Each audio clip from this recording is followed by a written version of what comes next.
নমস্কার বন্ধুরা।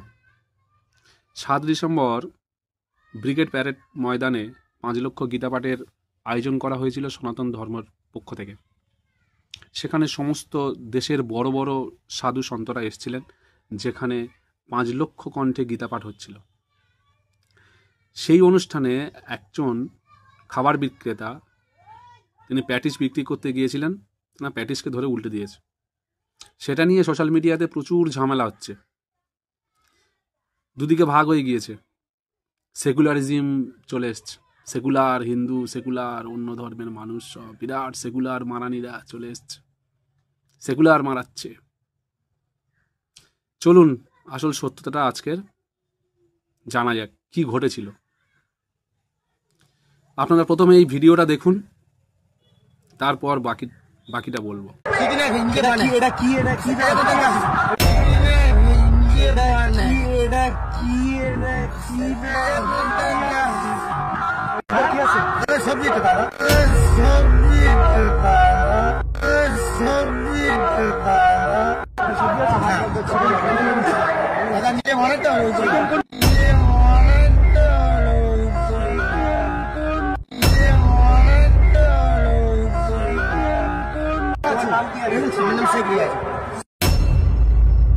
ভিডিওতে যেটা আপনারা কি দেখলেন, যে একজন প্যাটিস বিক্রেতা, তাকে জিজ্ঞেস করা হচ্ছে এটা কিসের প্যাটিস। সে প্রথমে মিথ্যা কথা বলল, যেটা সবজির প্যাটিস।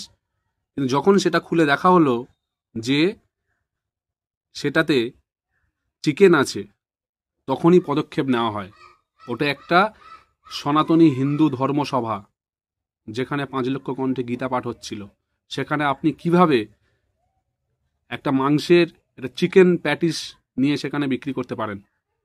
সেটা অন্যায়। আর যে সমস্ত সেকুলারের বাচ্চারা সোশ্যাল মিডিয়াতে গিয়ে আবড়াচ্ছেন যে তাকে কেন মারা হলো, তাকে তার খাবারগুলো কেন ফেলে দেওয়া হলো, ১০০ বার ঠিক করেছে। অন্য ধর্মসভায় গিয়ে যদি শূকরের মাংস বিক্রি করা হতো, সেখানে কি পুজো করতো? পুজো করতো না। তাই যেটা করেছে সেটা ঠিক করেছে। আর যত সেকুলারিজম হিন্দু ধর্মের সময় আসে, সনাতন ধর্মের সময় আসে, অন্য ধর্মের সময় আসে না, না?